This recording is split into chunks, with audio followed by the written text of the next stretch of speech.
அண்ணன் விஜய் அண்ணன் வந்து ஒரு அறிவிப்பு வெளியிட்டிருக்காப்புல. கேட்கறதுக்கே ரொம்ப ஆச்சரியமாக இருக்குது. இதில் ஆச்சரியப்படுறதுக்கு ஒன்றும் இல்லை. இப்போ நான் போய்ட்டு ஒரு வேலை பார்த்துக்கிட்டு இருக்கேன். அந்த வேலையில் உள்ள லாபம், அந்த வேலையில் உள்ள நஷ்டம், இதைத்தான் நான் யோசிப்பேன். அவங்களுக்கு ஒரு கஷ்டமாக எனக்கு அவங்களுக்கு பண்ணணும்னு தோணும். அதான் என் வேலை. ஏன்னா நான் அந்த வேலை தான் பார்த்துட்டு வந்திருப்பேன். எனக்கு அந்த வேலையில் உள்ள தெரியும். அப்படிங்கள நம்ம விஜய் அண்ணன் வந்து ஒரு அறிவிப்பு அறிவிச்சிருக்காரு பார்த்தீங்களா? 4 காட்சிகள் மட்டும் ஓடிக்கிட்டு இருந்த தேட்டரில் இப்போ 5 காட்சிகள் ஓட்டலாம் அப்படின்னு சொல்லிட்டு ஒரு அறிவிப்பு அறிவிச்சிருக்காப்புல. இது இது யாருக்கு என்ன பிரயோஜனம் சொல்லுங்கள்? இது யாருக்கு என்ன பிரயோஜனம்? இதனால் தமிழ்நாட்டு மக்களுக்கு ஒரு லாபம் வந்துடுமா, இல்லை எனக்கு லாபம் வந்துடுமா, இல்லை உங்களுக்கு லாபம் வந்துடுமா? யாருக்கு என்ன லாபம் சொல்லுங்கள்? 1008 பிரச்சனைகள் இருக்குது. அதுக்கு அறிவிப்பை வந்து விளங்கலை. அதுக்குள்ளே அறிவிப்பை வழங்கலை. இதுக்குள்ளே அறிவிப்பை எதுக்கு வழங்கணுமோ அதை வழங்கலை. என்ன பண்ணணுமோ அதை பண்ணலை. என்ன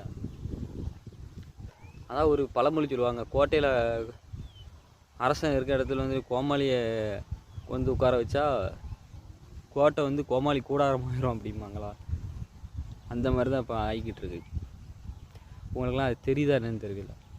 தெரிஞ்சிருந்தால் நீங்கள் இவ்வளோ தூரம் ஓட்டு போட்டு இப்படிலாம் பண்ணியிருக்க மாட்டேன். சரி, அதெல்லாம் பார்க்கணும், அனுபவிக்கணும்னு ஒரு இது இருக்குது. நானும் நினச்சேன் விஜய் அண்ணன் ஆட்சிக்கு வந்துட்டு அந்த குளம்லாம் நிறைஞ்சிக்கும், இந்த குளம் குட்டையெல்லாம் நிறைஞ்சி அப்படியே செழிப்பாயிரும். இந்த குளத்துக்கு அங்கிட்டு ஒரு வயக்காடு இருக்குது, அப்படியே வயக்காடெலாம் அப்படியே விளைச்சல் அமோகமாக இருக்கும். அந்தளவுக்கு அப்படியே அறுவடை பண்ணி தள்ளிடலாம் அப்படின்னு நான் நினச்சேன். குளம் நிறைய மாட்டேங்குது. என்னமோ விஜய் அண்ணன் ஆட்சிக்கு வந்து கொஞ்ச நாள் ஆச்சு.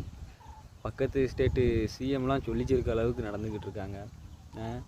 என்ன சொல்லுதாங்க, தமிழ்நாட்டு அரசியலில் பேனரையும் ஏதோ இந்த இது கிரியேஷனை வச்சு செவிச்சு சிஎம் ஆகிருந்தாங்க அப்படின்னு சொல்லிட்டு சொல்லிச்சிருக்காங்க மேடையில் உட்காந்து. அந்த நாட்டு துணை முதலமைச்சர் பவன் கல்யாண் சொல்லிச்சிருக்காங்க. தமிழ்நாடு வந்து பல ஸ்டேட்டை பார்த்து சிரிச்சுக்கிட்டு இருந்தோம். இப்போ கடைசி நம்மளே சொல்லிச்சிருக்க அளவுக்கு ஆகிட்டோம். நம்மளே ஆக்கிக்கிட்டோம். நமக்கு அதுக்கும் இதுக்கும் சம்மந்தம் கிடையாது. நம்ம வந்து அதில் ஒன்றும் ஓட்டும் போடலாம் வைக்கலாம், அது அடுத்த விஷயம். ஆனால் வந்து நம்ம நாட்டுக்காரன் ஒருத்தன் பாதிக்கப்பட்டால் நமக்கும் பாதிப்பு தானே. நம்ம இந்தியாவில் ஒருத்தருக்கு அடிபட்டால் நமக்கு அடிபட்ட மாதிரி தானே. அது மாதிரி நம்ம தமிழ்நாடு அசிங்கப்பட்டால் நானும் அசிங்கப்பட்ட மாதிரி தானே.